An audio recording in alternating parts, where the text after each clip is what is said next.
In this month celebrating the first deadly sin, let us take a moment and acknowledge when our priests and bishops take a public stand against degeneracy for the truth of Christ. Let us take a moment and appreciate those who decide that it really is the month of the Sacred Heart and defend the faith regardless of the cost. And let us mourn for them when they either succumb to the pressure to acknowledge the sins of the world or are pressured to by their superiors. Today we'll do a brief look at the sad saga of Bishop Thomas Tobin of Providence, Rhode Island.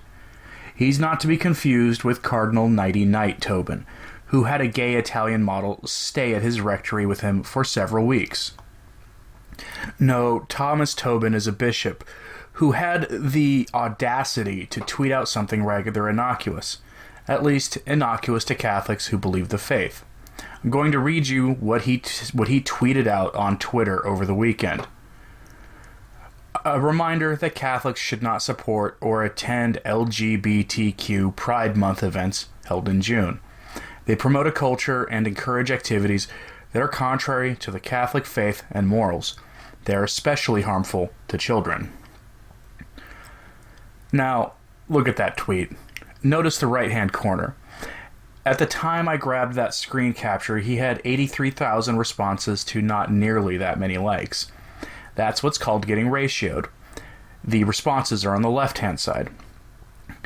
Getting ratioed is where you tweet something or on another platform, post something, and the negative responses far outweigh the positive, by a long shot.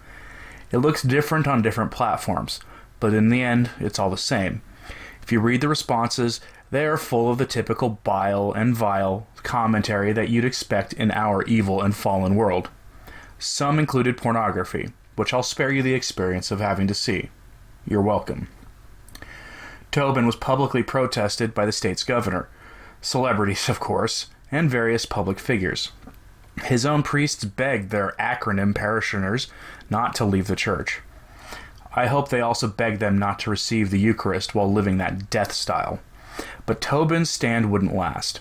I suspected he received pressure from other bishops or even a high-ranking cardinal in his region, because he issued a statement on Sunday that included the following, quote, "I regret that my comments yesterday about Pride Month have turned to be so controversial in our community and offensive to some, especially the gay community.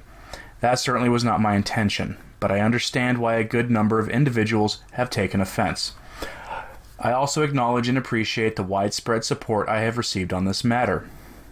The Catholic Church has respect and love for members of the gay community, as do I. Individuals with same-sex attraction are beloved children of God, and our brothers and sisters. As the gay community gathers for a rally this evening, I hope that the event will be a safe, positive, and productive experience for all. As they gather, I will be praying for a rebirth of mutual understanding and respect in our diverse community." End quote. You know, I have to hand it to him. He managed to hit all of the progressive talking points there. Referring to the Skittles lifestyle as a community, he touched on how diverse Providence is, and of course how everyone is a beloved child of God. Sadly, the statement is an efficient surrender to the angry hordes, and it comes at a time when there is no one in the church really speaking out against this madness, save for a few priests on social media and the occasional layperson. Notice that Bishop Tobin was slaughtered in the media and had powerful public pressure put on him to conform to the values of this dying world, while Pastor Jimmy Martin of the Jesuit Church has been publicly praising First Deadly Sin Month without repercussion. To call a First Deadly Sin rally a positive event is sickening. After all, the organizers of that event themselves said they were going to bring the First Deadly Sin parade to the church since Catholics were forbidden from going. What goes on at those parades? You and I already know the answer to that. It's enough to make a decent person sick, but the world is severely lacking decent people these days, so few are willing to speak publicly against the evil that goes on at those events. A bishop giving credence to a Skittles community is bad enough, but the fact that few, if any, of his brother bishops publicly came to his defense is deeply disturbing. After all, what he was reiterating was simply what the Church has always taught. Catholics cannot support sodomy any more than we can endorse pornography or usury or withholding a man's wages or anything else that runs contrary to the faith. Yet whenever a Catholic takes a public stand against it, few of the faithful come to his defense. Yes, Bishop Tobin received many responses and statements of support from the laity. But remember, folks, this is a hierarchical church. It'd be very nice if his superiors in Rome or his brother bishops in the U.S. had come to his defense. In a more sane age, they would have. If he had tweeted about the need to open borders and it had been ratioed, you and I know that other bishops would have come to his defense, and open borders isn't a Catholic position in the slightest. But this is the world modernism created.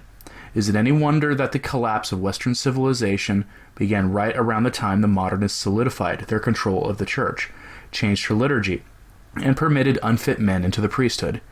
It's not a coincidence. So goes the church, so goes the world. And the church opened her windows to the world and only let in a diabolic disorientation, part of whose manifestation is the inability of a bishop of the Catholic Church to stand up against public displays of sin that have been condemned by civilization and the faith since the very beginning of time. This is madness, but it is a self-inflicted madness, one where evil is called good and good is called evil. The media, of course, celebrated the pushback. That's not surprising. The Washington Post highlighted the pushback in Bishop Tobin's apology. BuzzFeed, that serious source of news, highlighted the pushback from the Aconym people, calling it heroic.